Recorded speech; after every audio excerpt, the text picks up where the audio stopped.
Welcome to Shanmugam IS academy. இன்னைக்கு Hindu news analysis 3011 பார்ப்போம். சரிங்களா? போறதுக்கு முன்னாடி ஒரே ஒரு information, pandemic is not over yet. சரிங்களா? அடுத்த வேரியண்ட் வந்துருச்சு. ஓகேங்களா? சவுத் ஆஃப்ரிக்காவில். ஸோ நம்ம காஷியஸாக இருக்கணும். Wear mask. ஓகேங்களா? Wash your hands, be safe. Okay, அது வந்து நியூஸ் இன்றைக்கும் கூட வந்துருந்துச்சு. ஓகேங்களா? என்ன சொல்லியிருக்காங்க அப்படின்னா, அடுத்தது 3rd டோஸ் போடுற மாதிரி இருக்கும், ஹைப்ரிட் வேக்சினேஷனாக இருக்கும் அப்படிங்கிற மாதிரி சொல்லியிருக்காங்க. ஸோ வேக்சினேஷன் போடாதவங்கலாம் போட்டுக்குங்க. பார்ப்போம், மேபி 3rd டோஸ் வந்தாலும் வரலாம். We have to be aware and be smart. Okay, நம்ம ஹிந்து நியூஸ் அனாலிசிஸ் போயிடுவோம். சரிங்களா? இன்னைக்கு நெட் இன்டைரக்ட் டாக்ஸஸ் அது வந்து அரைஸ் ஆயிருக்கு அப்படின்னு சொல்கிறாங்க. சரிங்களா? எக்கனாமிக்ஸில் எப்போவுமே ட்ரெண்ட்ஸ் ரொம்ப முக்கியம். சரிங்களா? ஒன்று கான்செப்சுவலாக டெஸ்ட் பண்ணுவாங்க, இல்லை ட்ரெண்டை வச்சு டெஸ்ட் பண்ணுவாங்க. நமக்கு வந்து இந்த மாதிரி ஜிஎஸ்டி கலெக்ஷன் எவ்வளோ வேல்யூ வந்துச்சு இதை வச்செல்லாம் கொஸ்டின் கேட்க போகிறதே கிடையாது. சரிங்களா? கண்டினியூஸாக லாஸ்ட் 5 இயர்ஸாக 10 இயர்ஸாக இன்க்ரீஸ் ஆச்சா இல்லை டிக்ரீஸ் ஆச்சா இல்லை ஏதாவது ஃப்ளக்சுவேஷன்ஸ் இருக்கா அதை தெரிஞ்சுக்கிறது முக்கியம். சரிங்களா? ஸோ அந்த ட்ரெண்டில் நம்ம இதை பார்ப்போம். ஏற்கனவே சொன்ன மாதிரி நம்ம பேசிக்ஸ் பார்க்கணும் இந்த இடத்துல. சரிங்களா? டாக்ஸஸ் பற்றி பேசிக்ஸ் பார்க்கணும். ஸோ நம்ம பேசிக்ஸை பார்த்துட்டு அதுக்கப்புறம் ஒரு ஒப்பீனியன் வந்துடலாம். சரிங்களா? First direct tax. டைரக்ட் டேக்ஸ்னா என்ன அப்படின்னு கேட்டிங்கன்னா, that a person or organisation pays directly to the entity that imposed it. எக்ஸாம்பிளுக்கு இன்கம் டேக்ஸ் எடுத்துக்கலாம். சரிங்களா? எல்லாத்துக்குமே இன்கம் டேக்ஸ் சார்ஜ் பண்ணுவாங்க. ஓகேங்களா? 2 lakhsக்கு மேலே சம்பாரிச்சாங்கன்னா எவ்வளோ கட்டணும், 5 lakhsக்கு மேலே அப்படின்னு சொல்லி டிஃபர்டு பர்சன்டேஜ் இருக்கும். சரிங்களா? லேஃபர் கர்வில் அதெல்லாம் இது பண்ணுவோம். ஸோ அது வந்து யார் டேக்ஸ் பே பண்ணுனாங்க அப்படிங்கிறது தெரிஞ்சிடும். சரிங்களா? இவங்க தான் பே பண்ணாங்க அப்படிங்கிறது கவர்மெண்ட்டுக்கு இதாகவே இருக்கும். ஓகேங்களா? அவங்க டைரக்டாகவே பே பண்ணுவாங்க. ரியல் ப்ராப்பர்ட்டி டேக்ஸ், ப்ராப்பர்ட்டி டேக்ஸும் டைரக்ட் டேக்ஸ் தான். அடுத்தது பர்சனல் ப்ராப்பர்ட்டி டேக்ஸ், அதே தான். அடுத்தது இன்டைரக்ட் டேக்ஸஸ். சரிங்களா? இதுதான் முக்கியம். ஏன் அப்படின்னு கேட்டிங்கன்னா, இன்டைரக்ட் டாக்ஸஸை ரிஃபார்ம் கொண்டு வந்து தான் நம்ம ஜிஎஸ்டின்னு ஒரு இதே கொண்டு வந்திருக்கோம். போன வீடியோலேயே பார்த்துருப்போம். ஜிஎஸ்டி வந்து யார் ரெக்கமெண்ட் பண்ணாங்கன்னு கேட்டிங்கன்னா, Vijay Kelkar committee. Okay, indirect டாக்ஸ்னா it is a tax collected by an intermediary from the person who bears the ultimate economic burden of the tax. It can be shifted by tax payer to tax consumer. ஓகேங்களா? என்ன சொல்ல வராங்க அப்படின்னா, இப்போ ஒரு product வாங்குறோம்னு வச்சுக்கோங்களேன். Example, ஒரு computer வாங்குறோம் அப்படின்னா அந்த கம்ப்யூட்டருக்கு வந்து ஒரு இன்டைரக்ட் டேக்ஸ் போடுவாங்க. சரிங்களா? அந்த இன்டைரக்ட் டேக்ஸ் வந்து யார் பியர் பண்ணோம் அப்படின்னா கஸ்டமர்ஸ். சரிங்களா? யார் கன்சியூம் பண்ணுறாங்களோ அந்த கூட அவங்க தான் வந்து அதுக்கான டேக்ஸை வந்து ஏற்றுக்கணும். சரிங்களா? அதுதான் வந்து இன்டைரக்ட் டேக்ஸ். அதாவது ப்ரொடியூசர் வந்து அந்த இடத்துல இது பண்ண மாட்டாங்க. ப்ரொடியூசருக்கு அவருக்கு தனியாக ப்ரொடக்ஷன் டேக்ஸ்ன்னு ஒன்று இருக்கும். சரிங்களா? இந்த டேக்ஸ் வந்து சப்ளை, அதாவது வந்து அந்த ஃபேக்டரி காஸ்ட்னு சொல்லுவாங்க. அந்த ஒரு பில்டிங்லேருந்து தயாரிக்குதுன்னு வைங்களேன், அப்போ இருந்து வெளியே வருது அப்படின்னா அதை ஃபேக்டரி காஸ்ட்னு சொல்லுவாங்க. அந்த இடத்துல அவங்க பே பண்ணுவாங்க, அதுக்கு தனியாக டேக்ஸ். அதே மாதிரியே இங்கே வந்து சப்ளைல வந்துருச்சு அப்படின்னா ஹோல்சேலர், ரீட்டைலர், அந்த இடத்துல வந்து இன்டைரக்ட் டேக்ஸஸ் பே பண்ணுவாங்க. ஓகேங்களா? So direct tax, indirect tax basic, அதோட டிஃப்ரென்ஸ் தெரிஞ்சுக்கிறது முக்கியம். Example, custom duty, excise duty. Excise duty வந்து எக்ஸைஸ்க்கும் கஸ்டம்ஸ்க்கும் ஒரு வித்தியாசம். சரிங்களா? கஸ்டம்ஸ்ல என்ன அப்படின்னு கேட்டிங்கன்னா, இம்போர்ட் பண்ணுறோம் இல்லைங்களா, அந்த இடத்துல இம்போர்ட் எக்ஸ்போர்ட், அந்த இடத்துல வந்து ஒரு டியூட்டி சார்ஜ் பண்ணுவாங்க, ஒரு டேக்ஸ் போடுவாங்க. அதுதான் வந்து கஸ்டம் டியூட்டி. எக்ஸைஸ்னா என்ன அப்படின்னு கேட்டிங்கன்னா, ப்ரொடக்ஷன் ஹவுசஸ்லாம் இருக்கு இல்லைங்களா, ஒரு கூடை ப்ரொடியூஸ் பண்ணிட்டாங்க அப்படின்னா அது திரும்ப மார்க்கெட்டுக்கு இப்போ உள்ள வரப்போகுது அப்படின்னா அந்த இடத்துல எக்ஸைஸ் டியூட்டி போடுவாங்க. அடுத்தது service tax, sales tax, securities transaction tax. சரிங்களா? இப்போ ஒரு செக்யூரிட்டிஸ், ஏதோ ஒரு பாண்டை வந்து நீங்கள் கேபிட்டல் மார்க்கெட்லேயோ மணி மார்க்கெட்லேயோ விற்கிறீங்க அப்படின்னா அந்த இடத்துல அங்கே ஒரு டிரான்சாக்ஷன் டேக்ஸ் போடுவாங்க. ஓகேங்களா? அதை செக்யூரிட்டிஸ் டிரான்சாக்ஷன் டேக்ஸ்ன்னு சொல்லுவாங்க. ஸோ டைரக்ட் டேக்ஸ்னா என்ன, இன்டைரக்ட் டேக்ஸ்னா என்னன்னு ஒரு ஐடியா கிடைச்சிருக்குன்னு நினைக்கிறேன். இப்போ இந்தியன் பெர்ஸ்பெக்டிவ்ல பார்ப்போம். சரிங்களா? இது வந்து பட்ஜெட் எஸ்டிமேட். நம்ம இந்த வருஷம் எக்கனாமிக் சர்வே வந்துச்சுன்னா தான் அது ஒரு அஃபிஷியல் டேட்டாவாக இது பண்ண முடியும். இது போன வருஷம் எக்கனாமிக் சர்வேவோட டேட்டா. சரிங்களா? இன்டைரக்ட் டேக்ஸ் கம்மியாக தான் இருக்கு, டைரக்ட் டேக்ஸ் தான் அதிகமாக இருக்கு, 55% சொல்றாங்க. இந்த சிஐடி அப்படிங்கிறது கார்பரேட் இன்கம் டேக்ஸ். சரிங்களா? கார்பரேட் டேக்ஸ் தான் சொல்லுவாங்க. இந்த எம்என்சிஸ் எல்லாம் பே பண்றாங்க இல்லைங்களா, அந்த டேக்ஸ். இது வந்து ஐடி இன்கம் டேக்ஸ் வந்து இண்டிவிஜுவல்ஸ் பே பண்றது. ஜிஎஸ்டி 29%, இன்டைரக்ட் டேக்ஸ்ல ஒரு component. Excise duty 11, custom duty 6%. Next news போயிடலாம். அடுத்தது இந்த நியூஸ் வந்து ஒரு ப்ரெடிக்ஷன் தான். நம்ம வந்து இந்த ப்ரெடிக்ஷன் ஏன் பார்க்கணும் அப்படின்னு கேட்டிங்கன்னா, எக்கனாமியில் எப்போவுமே பேசிக்ஸை வச்சு கொஸ்டின் வரும். ஓகேங்களா? இல்லை அப்படின்னா ட்ரெண்ட்ஸை வச்சும் வர வாய்ப்பு இருக்குது, இல்லைனா கான்செப்சுவலாக டெஸ்ட் பண்ணுவாங்க. ஸோ இதில் இருக்க ஒவ்வொரு டேர்ம்ஸை வச்சு நம்ம இது பண்ணுவோம். Economic activity hits fresh post Covid high. சரிங்களா? எக்கனாமிக் ஆக்டிவிட்டி, எக்கனாமி நல்லா இதாயிருச்சு, ரீஜுவனேட் ஆயிடுச்சு அப்படிங்கிற மாதிரி சொல்கிறாங்க. ஹோப் அது கண்டினியூ ஆகணும்னு நம்ம நினைப்போம். சரிங்களா? இதுல ஒரு கான்செப்டை பத்தி சொல்றாங்க. என்ன அப்படின்னா லேபர் பார்ட்டிசிபேஷன் ரேட். சரிங்களா? இதை வந்து லேபர் ஃபோர்ஸ் பார்ட்டிசிபேஷன் ரேட்னு சொல்லுவாங்க. இது எதுக்கு அப்படின்னு கேட்டீங்கன்னா ஒர்க்கிங் ஏஜ் பாப்புலேஷன் இருக்காங்க இல்லைங்களா, அவங்க ஒன்று வேலைக்கு போகலாம், இல்லை வேலை தேடுறவராக இருக்கலாம். ரெண்டுல எந்த கேட்டகரியில் இருந்தாலும் எந்த ஒரு எக்கனாமியா இருந்தாலுமே லேபர் ஃபோர்ஸ் பார்ட்டிசிபேஷன் ரேட் வந்து அதிகமா இருக்கணும். அதிகமா இருந்தாதான் அந்த எக்கனாமி வந்து யாரையும் நம்பி இல்லாம அவங்களோட தேவைகளை பூர்த்தி பண்ணிக்கிற மாதிரி இருக்கும். சரிங்களா? அதனால லேபர் ஃபோர்ஸ் பார்ட்டிசிபேஷன் ரேட்டுங்கிறது முக்கியம். ஒரு சிலது கேபிட்டல் இண்டஸ்ட்ரி அந்த இதை வச்சு கூட இருக்கும். பட் நம்ம எக்கனாமி நம்மளது வந்து பாப்புலேஷன் ரொம்ப அதிகம் இல்லைங்களா, அதனால வந்து நம்ம லேபர் பார்ட்டிசிபேஷனை இம்ப்ரூவ் பண்ணி அதுல இருந்து தான் நம்மளால எக்கனாமிக் க்ரோத்தை காமிக்க முடியும். சரிங்களா? ஸோ அதனால நமக்கு இந்த லேபர் ஃபோர்ஸ் பார்ட்டிசிபேஷன் ரேட்டுங்கிறது ரொம்ப முக்கியம். Especially India, China. ஓகேங்களா? ஏன்னா பாப்புலேஷன் நமக்கு அதிகம். இங்கே பாப்புலேஷன் நல்லா இருந்தாங்க அப்படின்னா அதை வச்சே நம்ம சொல்லிடலாம் எக்கனாமி நல்லா இருக்கு அப்படிங்கிற மாதிரி. So labour force participation rate ஒரு ஐடியா கிடைச்சிருக்குன்னு நினைக்கிறேன். அடுத்தது இதுலயே டெமோகிராஃபிக் டிவிடெண்ட் ஒரு கான்செப்ட் இருக்கு. சரிங்களா? இது முன்னாடி வீடியோலையும் நான் பேசியிருக்கேன். 15 to 65. சரிங்களா? ஒரு சில இடத்துல 59 கூட சொல்லுவாங்க. அந்த ஏஜ்ல இருக்க பாப்புலேஷன் தான் வந்து மீதி 0 to 15 as well as above 59 இந்த ஏஜ் குரூப்பை பார்த்துக்கணும். சரிங்களா?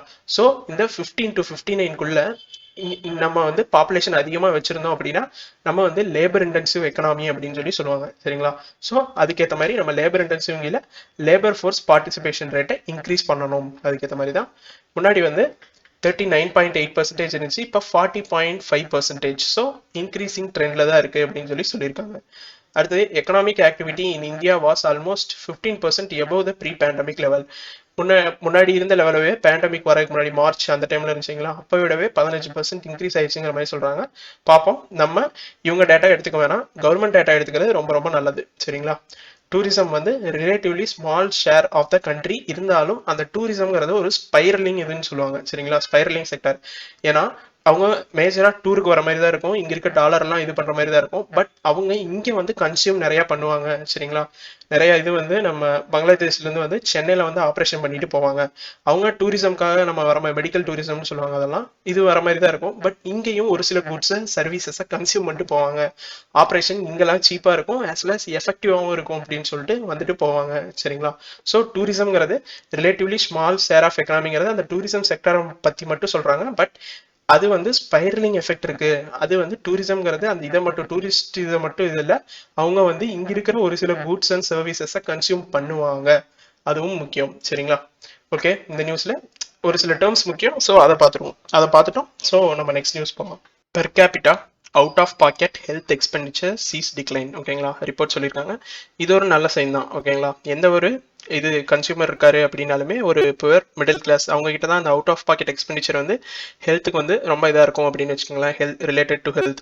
ஏன்னா அவங்களோட இதை வந்து அவங்க பார்த்துக்க முடியாத மாதிரி இருக்கும். இன்சூரன்ஸும் எதுவும் பெருசாக கிளைம் பண்ணியிருக்க மாட்டாங்க. ஸோ அதனால அவங்க என்ன பண்ணுவாங்க அப்படின்னு கேட்டிங்கன்னா டைரெக்டாக வந்து அவங்க கையில் வச்சிருக்க சேவிங்ஸை இன்வெஸ்ட் பண்ணி அவங்கள வந்து ஏதாவது ஆப்ரேஷன் பண்ணுறதோ இந்த மாதிரி இது பண்ணுறதை வந்து ட்ரை பண்ணுவாங்க. பட் ஓரளவுக்கு அவேராக இருக்கவங்க என்ன பண்ணுவாங்கன்னா முன்னாடியே இன்சூரன்ஸ் எல்லாம் போட்டு வச்சிருப்பாங்க. சரிங்களா? ஸோ அவங்க சப்போஸ் வந்து இது பண்ணுறாங்க அப்படிங்கிற ஏதோ ஒரு சிக்காகிறாங்க அப்படிங்கிற அதுல இருந்து அவைல் பண்ணிக்குவாங்க. இன்சூரன்ஸ் வந்து இது பண்ணுவாங்க. அதனால தான் என்ன சொல்லுவாங்கன்னா இன்சூரன்ஸ் ப்ரீமியம் நீங்கள் வருஷம் கட்டுங்க. சப்போஸ் இந்த வருஷம் உங்களுக்கு தேவையில்லாமல் இருக்கலாம், பட் நெக்ஸ்ட் இயர் ஏதாவது இந்த சிக் ஆகும் அப்படிங்கிறத நம்மளால சொல்லிட முடியாது, ப்ரிடிக்டபிளாக இருக்க முடியாது. ஸோ இன்சூரன்ஸ் மெடிக்கல் இன்சூரன்ஸ் எடுத்து வச்சுக்கோங்கன்னு நிறைய அட்வர்டைஸ்மெண்ட்ல கிளைம் பண்ணுறதை நம்ம பார்ப்போம். சரிங்களா? ஸோ அந்த மாதிரி இல்லாதவங்கலாம் என்ன பண்ணுவாங்க அப்படின்னு கேட்டிங்கன்னா இந்த அவுட் ஆஃப் பாக்கெட் எக்ஸ்பெண்டிச்சர்னு சொல்லுவாங்க. அதாவது வந்து அவங்க கையில் இருக்கிற பணத்தை வச்சு தான் இது பண்ணுவாங்க. ஸோ சப்போஸ் வந்து அவங்க ஹெல்த்துக்கு வந்து ஃபர்ஸ்ட் பிரைமரி இம்பார்ட்டன்ஸ் என்ன அப்படின்னு கேட்டிங்கன்னா யாராக இருந்தாலுமே ஹெல்த் தான் ரொம்ப முக்கியம். ஃபர்ஸ்ட் நம்ம நல்லா ஆஸ் வெல் அஸ் பிசிக்கலாகவும் ஆஸ் வெல் அஸ் மென்டலாகவும் ரெண்டு இடத்துலையும் நல்லா இருந்தோம் அப்படின்னா தான் நம்மளோட மேக்ஸிமம் பொட்டன்ஷியலை வந்து இது பண்ண முடியும். ஃபிசிக்கலாக இல்லைனாலும் கஷ்டம், மென்டலாக இல்லைனாலும் ரொம்ப ரொம்ப கஷ்டம். சரிங்களா? அதனால வந்து இந்த அவுட் ஆஃப் பாக்கெட் எக்ஸ்பெண்டிச்சரை ஹெல்த்துக்கு தான் எல்லாருமே ஃபர்ஸ்ட் ப்ரியாரிட்டி கொடுப்பாங்க. உசுரை விட என்ன பெருசாக இருக்கு. ஸோ அதனால வந்து நம்ம என்ன பண்ணோம் அப்படின்னு கேட்டிங்கன்னா இந்த புவர்லாம் என்ன பண்ணுவாங்க அப்படின்னு கேட்டிங்கன்னா இது வந்து அவங்களோட இன்சூரன்ஸ் எல்லாம் எதுவும் போட்டு வச்சிருக்க மாட்டாங்க. ஸோ அவங்களோட சேவிங்ஸ் பூராமே என்ன பண்ணுவாங்க அப்படின்னா ஹெல்த்தில் ஏதோ ஒன்று ஆயிடுச்சு அப்படின்னா கவர்மெண்ட் ஹாஸ்பிட்டலே போறாங்கன்னாலும் ஒரு சில எக்ஸ்பெண்டிச்சர் அவங்க பண்ணி தான் ஆகணும். சரிங்களா?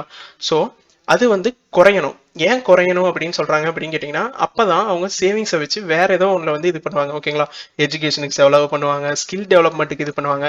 ஸோ இதுதான் அந்த ட்ரெண்டாக இருக்கணும். குறைஞ்சிட்டு அவுட் ஆஃப் பாக்கெட் எக்ஸ்பெண்டிச்சர் வந்து குறைஞ்சிட்டு போகிறது தான் ஒரு நல்ல ட்ரெண்ட். ஓகேங்களா? இப்போதைக்கு குறைஞ்சிட்டு போகுதுன்னு சொல்றாங்க. அதுக்கான ஒரு டேட்டாஸும் கொடுத்துருக்காங்க, நம்ம பார்த்துருவோம். இப்போ 48% முன்னாடி இப்போ ஆயிருக்கு. முன்னாடி வந்து 64.2% இருந்துச்சு அப்படின்னு சொல்றாங்க. அடுத்தது வந்து முன்னாடி பெர் கேபிட்டா எவ்வளோ இதாச்சு அப்படின்னு கேட்டிங்கன்னா 2336 அவ்வளோ ருபீஸ் வந்து இது பண்ணாங்க. இப்போ வந்து 2097 குறைஞ்சிருக்கு. ஓகேங்களா. இன்க்ரீஸ் இன் அதுக்கு என்னென்ன ஃபேக்டர்ஸ் எல்லாம் இருக்கலாம் அப்படிங்கிற மாதிரி சொல்லியிருக்காங்க. Increase in utilisation and reduction in cost of services in government health facilities. Government வந்து நல்லா பெர்ஃபார்ம் பண்ணதுனால அங்கே வந்து கவர்மெண்ட் ஹாஸ்பிட்டல்ஸ் எல்லாம் நல்லா எஃபிஷியன்ட் ஆனதுனால அது குறைஞ்சிருக்கலாம் அப்படிங்கிற மாதிரி சொல்றாங்க. சரிங்களா. அடுத்தது எந்த மினிஸ்ட்ரி இது பண்ணாங்கன்னா ஹெல்த் மினிஸ்ட்ரி. அடுத்தது இது வந்து ரொம்ப முக்கியமான டேட்டா. சரிங்களா. இந்தியா வந்து 1.35% தான் வந்து இதுக்கு அரௌண்ட் வச்சுக்கணும்னா 1.5% ஆஃப் த ஜிடிபி தான் வந்து ஹெல்த்துக்கே செலவு பண்றாங்க. சரிங்களா. ஆயுஷ்மான் பாரத்னு ஒரு பெரிய ஸ்கீமே இருக்கு. அப்படி இருந்துமே அரௌண்ட் ஒரு 1.5% தான் வந்து ஜிடிபியில் இது பண்ணுறாங்க. சரிங்களா. மற்ற கண்ட்ரிஸ் எல்லாம் பார்க்கும்போது அவங்கலாம் 5%, 10% எல்லாம் ஒரு சில கண்ட்ரி இது பண்ணுவாங்க. ஸோ நம்ம ரிலேட்டட் டு ஜிடிபி கான்ட்ரிபியூஷன் படி பார்க்கும்போது இந்தியா இன்னும் அதிகமாக ஹெல்த்துக்கு செலவு பண்ணணும் அப்படிங்கிற மாதிரி நம்ம ஒரு கன்க்ளூஷன் வரலாம். அடுத்தது இவங்க வந்து ஷேர் ஆஃப் கவர்மெண்ட் எக்ஸ்பெண்டிச்சர் வந்து 40% இருக்கு. இது வந்து 2013-14 ஒரு 30% தான், 28.36 அரௌண்ட் நம்ம 13 வச்சுக்கலாம். அதே மாதிரியே கவர்மெண்டோட ஹெல்த் எக்ஸ்பெண்டிச்சரும் இன்க்ரீஸ் ஆயிருக்கு அப்படின்னு சொல்றாங்க. சரிங்களா. ஏன்னா கவர்மெண்ட் வந்து ஹெல்த்துக்காக இது பண்ணுவாங்க. சப்போஸ் புவர் வந்து அந்த இடத்துல இது பண்ணிட்டாங்க அப்படின்னா அவங்களுக்கு இப்போ எஜுகேஷன் முக்கியமா அவங்களோட ஹெல்த் முக்கியமா அப்படின்னு பார்க்கும்போது ஹெல்த்துக்கு தான் எல்லாருமே ப்ரியாரிட்டி கொடுப்பாங்க. ஸோ நம்ம அந்த இடத்துல என்ன பண்ணோம் அப்படின்னு கேட்டிங்கன்னா அவங்கள வந்து அவுட் ஆஃப் பாக்கெட் எக்ஸ்பெண்டிச்சரை குறைக்கிறதுக்கு பார்க்கணும். கவர்மெண்ட் வந்து ஹெல்த்தில் அதிகமாக இன்வெஸ்ட் பண்ணணும் ரிலேட்டிவ்லி டு புவர். ஓகேங்களா. Okay. Share of social security expenditure on health அதுவும் வந்து இன்க்ரீஸ் பண்ணியிருக்காங்க அப்படின்னு சொல்லி சொல்றாங்க. ஓகே. நெக்ஸ்ட் நியூஸ் போயிடும். இது வந்து இது நியூஸ் படி நம்ம பார்க்கும்போது பெருசா இது இல்லை. ஓகேங்களா. Yes, Supreme Court ask government to clear the air on construct activities in Delhi. Central Vista project Parliament புது பார்லிமெண்ட் வந்து இது பண்ணிட்டு இருக்காங்க, கன்ஸ்ட்ரக்ட் பண்ணிட்டு இருக்காங்க. நம்ம வந்து இந்த நியூஸ் முக்கியம். ஓகேங்களா. இருந்தாலும் இதோட பேக்ரவுண்ட் நியூஸ் ரொம்ப ரொம்ப முக்கியம். சரிங்களா. முன்னாடி டெல்லியோட ஏர் பொல்யூஷன் எப்படி இதா இருந்துச்சு அப்படின்னு சொல்லி பார்ப்போம். யார் யார் கண்ட்ரோல் பண்ணிட்டு இருந்தாங்க. The air quality around the Delhi NCR has been monitored and managed by யார் பண்றாங்க அப்படின்னு கேட்டீங்கன்னா இந்த central pollution control board, state pollution control board, அதுக்கப்புறம் என்விரான்மெண்ட் பொல்யூஷன் அத்தாரிட்டி, அடுத்து வேரியஸ் ஸ்டேட் கவர்மெண்ட், இவங்க எல்லாருமே பண்ணிட்டு இருந்தாங்க. சரிங்களா. இவங்க எல்லாருமே ஒவ்வொருத்தரும் ஒவ்வொரு ரெக்கமெண்டேஷன் இது பண்ணுவாங்க. அதனால வந்து அந்த பார்ட்டிக்குள்ள ஒரு கோஆர்டினேஷனே இல்லை. இந்த 4 பேர் வந்து ஒரு வேலையை பார்த்துட்டு இருந்தாங்க. சரிங்களா. அதனால வந்து என்ன பண்ணாங்க அப்படின்னா எல்லாத்தையும் மர்ஜ் பண்ணி எல்லாத்தோட ரெப்ரசன்டேட்டிவும் வச்சு ஒரு பாடி நம்ம ஃபார்ம் பண்ணிடலாம் அப்படின்னு சொல்லிட்டு CAQM அப்படின்னு ஒன்று ஃபார்ம் பண்றாங்க. சரிங்களா. சென்ட்ரல் ஏர் குவாலிட்டி மேனேஜ்மெண்ட்னு சொல்லிட்டு இந்த பாடி வந்து அது போக அதாவது இந்த பாடிஸ் எல்லாம் இருந்துச்சு இல்லைங்களா, அது வந்து further monitor by Union Ministry of Environment, forest and climate change, அதுக்கப்புறம் சுப்ரீம் கோர்ட் இவங்கெல்லாம் இது பண்ணிருந்தாங்க. இப்போ CAQMனு ஒரு பாடி ஓவராலாக கொண்டு வந்துட்டாங்க. ஓகேங்களா. அதே பாயிண்ட் தான் திரும்பவும் மென்ஷன் பண்ணியிருக்கேன். CAQM commission for air quality management. இது has powers under the act of parliament to take air pollution amendment controls across அந்த NCR ரீஜன்ஸ் தான். சரிங்களா. Delhi, Punjab, Haryana, Rajasthan, UP that are part of NCR. அடுத்தது it is a statutory body, ரொம்ப முக்கியம். சரிங்களா. ஒரு லா போட்டு இது ஃபார்ம் பண்ணியிருக்காங்க. ஸோ இதை நம்ம தெரிஞ்சுக்கணும். Commission for air quality management in NCR and adjoining areas act 2021. அடுத்தது The commission basically aims ஏற்கனவே டிஸ்கஸ் பண்ண ஜெனரல் பாயிண்ட்ஸ் தான். Better coordination, research and resolution air quality in NCR and adjoining areas. இங்கே only இந்த point ரொம்ப முக்கியம். சரிங்களா. Only NGT national green tribunal அவங்களுக்கு தான் பவர் இருக்கு. சிவில் கோர்ட்ஸ் எல்லாம் இது ரிலேட்டடான NCRல இருக்க பொல்யூஷன் இஷ்யூஸை அவங்க இது பண்ண முடியாது, டீல் பண்ண முடியாது. நெக்ஸ்ட் நியூஸ் போயிடலாம். நெக்ஸ்ட் இது முக்கியம். சரிங்களா. ஏன்னா national family health survey 5 report நம்ம போன நியூஸ் அனாலிசிஸ்லயே பார்த்தோம். 4 எப்படி 5 எப்படி இதாச்சு அப்படின்னு சொல்லிட்டு இதுக்குள்ளேயே ஒரு கான்ட்ரவர்சி இருக்கு. ஏன்னா பேண்டமிக் டைமில் நீங்க பண்ணிருக்கீங்க ஒரு ஃபேஸ், இன்னொரு ஃபேஸ் வந்து பேண்டமிக் முன்னாடியே பண்ணுனீங்க அப்படிங்கிற மாதிரி சொல்லியிருக்காங்க. கான்ட்ரவர்சிக்குள்ளலாம் போக வேணாம், நம்ம வந்து கவர்மெண்டோட ரிப்போர்ட்டை இதாவே எடுத்துக்குவோம். சரிங்களா. இங்க வந்து பாப்புலேஷன் கண்ட்ரோல் பத்தி அவங்க இது பண்ணியிருக்காங்க. அது போக ஃபீமேல் ஸ்டெரிலைசேஷன், அதுக்கப்புறம் மேல் ஸ்டெரிலைசேஷனை பத்தி டிஸ்கஸ் பண்ணியிருக்காங்க. சரிங்களா. ஃபீமேல் ஸ்டெரிலைசேஷன் நல்லா இது பண்றாங்க அப்படிங்கிற மாதிரி ஓவரால் வியூவா கொடுத்துருக்காங்க. மேல் ஸ்டெரிலைசேஷன் வந்து அந்த அளவுக்கு பெருசா அவங்க பண்றது இல்ல, யூசேஜ் கம்மியா இருக்கு அப்படிங்கிற மாதிரி மென்ஷன் பண்ணியிருக்காங்க. சரிங்களா. ஜென்ரல் பாயிண்ட்ஸ் தான் இது பண்ணிக்கங்க. அது போக HIV எய்ட்ஸ் இதெல்லாம் வந்து நம்ம இது பண்ணணும், கண்ட்ரோல் பண்ணணும் அப்படிங்கிறதையும் மென்ஷன் பண்ணியிருக்காங்க. ஜென்ரல் பாயிண்ட்ஸ் பார்த்துக்கோங்க. நெக்ஸ்ட் நியூஸ் போயிடுவோம். இங்க வந்து Karnataka not sharing Krishna details. சரிங்களா.